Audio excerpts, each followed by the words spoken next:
तो इसकी वजह ये है कि जो तकरीबन 90,000 पैलेस्टीनियंस जो कि वहां पे जिनके पास वर्क परमिट था और वो वहां पर काम करते थे, तो वो उनका वर्क परमिट कैंसिल हो चुका है। बनाया बिल्कुल इत्तेमाद बनाया हुआ उनकी उधर इतनी इज्जत है कि बंदा सोच नहीं सकता। हम जहाँ पे जाके बोलते हैं, पहले तो हम बोलते थे ना वी प्राउड टू बी ए पाकिस्तानी, लेकिन यकीन करें कि अब शर्म आती है जिस तरह के इन्होंने बहुत सारे गंदे काम किए हुए हैं उधर। वहाँ पे जाके तो ये भी पाकिस्तानी जा कहते हैं कि हम इंडियन हैं, मुझे ऐसा सुनने में आया। वो ऐसे ही डॉक्टर साहब, एक और बड़ी खबर आई है कि इजराइल ने इंडिया को कहा है कि हमें 1 लाख वर्कर दें, क्योंकि वो जो फ़लस्तीनी वर्कर्स वहाँ पे काम करते थे वो कहते हैं जी 7 अक्टूबर के बाद अब वो तो काम नहीं कर सकते।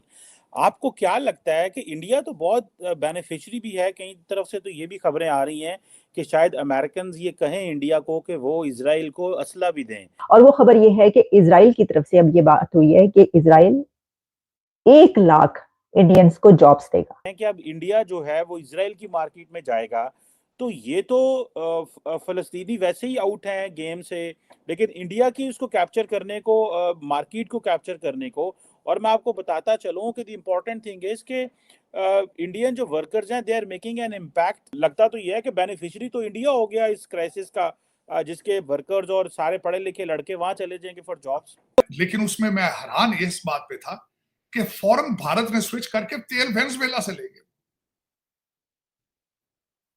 और मेरे वतन अजीज से किसी को कोई पता ही नहीं है कि वेयर आर वी हेडिंग।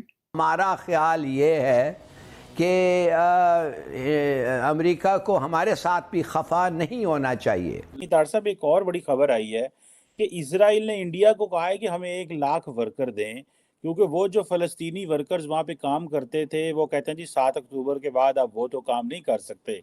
आपको क्या लगता है कि इंडिया तो बहुत बेनिफिशियरी भी है, कई तरफ से तो ये भी खबरें आ रही हैं कि शायद अमेरिकन ये कहें इंडिया को कि वो इजराइल को असला भी दें, बिकॉज जिस तरह पाकिस्तान से असला लेके यूक्रेन को दिया गया बिकॉज कंपैरेटिवली चीप पड़ता है वो, तो इंडिया के जो मैन्युफैक्चर्ड असला है वो सारी बात है वेस्टर्न मंडियों की निस्बत तो वीक कमजोर सस्ता ही मिलेगा, क्योंकि इनकी कॉस्ट ऑफ मैन्युफैक्चरिंग हमारे यहाँ पे कम होती है।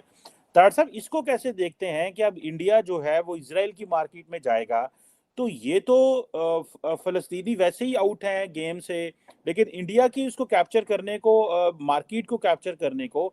और मैं आपको बताता चलूँ कि द इम्पॉर्टेंट थिंग इज़ कि इंडियन जो वर्कर्स हैं they are making an impact. तो ये वो इम्पैक्ट इस तरह है कि जितने भी पेटेंट राइट्स हैं, जो अमेरिका के बाद चाइना और इंडिया इस वक्त जो है वो टॉप पे जा रहे हैं in terms of global patent rights file करने में। तो how do you see this Israel demand for the Indian workers? लगता तो यह है कि बेनिफिशियरी तो इंडिया हो गया इस क्राइसिस का, जिसके वर्कर्स और सारे पढ़े लिखे लड़के वहां चले जाएंगे फॉर जॉब्स। चीमा साहब, पहले भी तो आप देखें 18,000 इंडियन थे इस वक्त। ये जंग से पहले ये जो जब नंबर सामने आए थे 18,000 इंडियन थे इजराइल के अंदर। और हम सरप्राइज उसमें जो तीन इंडस्ट्री में थे वो, एक तो जो सीनियर केयर थी उनके घरों में काम करने वाली इंडियन नर्सेज थी, दूसरे डायमंड ट्रेड के अंदर, क्योंकि भारत की भी मोनोपोली है गुजरात की, डायमंड इजराइल की भी है, तो डायमंड इंडस्ट्री में थे, तीसरे थे उनके आपके हाईटेक वो जो दूसरे जो इंटरनेट वाले ये सारे जो कंप्यूटर रिलेटेड थे। तो वो तीनों पहले भी 18,000 को थोड़े नंबर नहीं होते चीमा साहब, अगर देखा जाए तो अब मजीद होंगे। लेकिन उसमें बात यह है कि आप हुकूमत की तरफ से पॉलिसीज, मुझे इससे भी ज्यादा जो एक खबर मैंने अगले दिन देख के हैरान हो गया था कि रशिया से उनकी तेल की वो एक तो इशू बन रहे हैं, पूरी दुनिया में तेल के बनेंगे आगे। और मैं बल्कि हैरान था इस वक्त चीमा साहब, जंग के असरात दो चीजों पे हो गए, खुराक पे, गंदम पे, और दूसरा पेट्रोलियम पे। इसकी वजह से और पूरी दुनिया फिर दोबारा रिसेशन की तरफ जाएगी दोबारा। लेकिन उसमें मैं हैरान इस बात पे था कि फौरन भारत ने स्विच करके तेल वेनेजुएला से ले गए। और मेरे वतन अजीज से किसी को कोई पता ही नहीं है कि वेयर आर वी हेडिंग, हम कहाँ जा रहे हैं, हमारे क्या होगा पाकिस्तान का इस सारी दुनिया के क्राइसिस के अंदर। 3 क्राइसिस जो है इस वक्त जो रिसेंट पूरी दुनिया फेस कर रही है। कोविड के बाद आपका अभी तक सप्लाई चेन पूरा बहाल नहीं हुआ था, नंबर 1। दूसरा, यूक्रेन की वार ने सक किया सारी इकानमी, पूरी दुनिया की इकानमी। अब तीसरा झटका इस चीज का है और सारी दुनिया फिर दोबारा फेस करेगी रिसेशन को।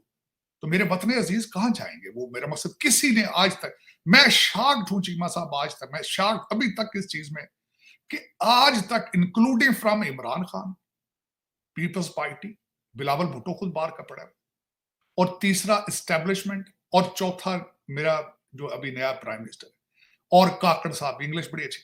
आज तक किसी ने रोड मैप दिया है कि पाकिस्तान का रोड मैप क्या है इकॉनमी की तरफ, हम किस तरह जाएंगे? सिर्फ एक बंदे ने बात की है, आसिम मुनीर ने, वो भी एग्रीकल्चर रिलेटेड, और उसको भी किस तरीके से क्रिटिसाइज किया जाता है, सारा कुछ किया जाता है। मैं तो उसको क्रिटिसाइज तो खैर करूंगा कि this is not the armies job, लेकिन फिर भी उसमें बेनिफिशियरी तो पाकिस्तान ही है ना। ये बात तो करनी चाहिए थी नवाज शरीफ को, ये बात तो करनी चाहिए थी शहबाज शरीफ को। और वो खबर ये है कि इजराइल की तरफ से अब ये बात हुई है कि इजराइल 1 लाख इंडियंस को जॉब्स देगा। अच्छा, अब ये जॉब्स की जगह कैसे बनी है ये मैं आपको बताना चाहती हूँ। देखें, आप जानते हैं कि इजराइल में जो वहां पे कंपनीज हैं उसमें बहुत बड़ी तादाद में पैलेस्टीनियंस भी काम करते हैं। पैलेस्टीनियंस जो बहुत सारे पैलेस्टीनियंस जो कि इस जंग में वो इजराइल के खिलाफ नहीं है, या वो ये कह रहे हैं कि हमास जो है वो उनको रिप्रेजेंट नहीं करता, उसकी वजह ये है कि वहां पर रोजगार जो है, बहुत ज्यादा रोजगार ऐसी कंपनी से पैलेस्टीनियंस का लगा हुआ है कि जो कोई इजराइल से वाबस्ता है।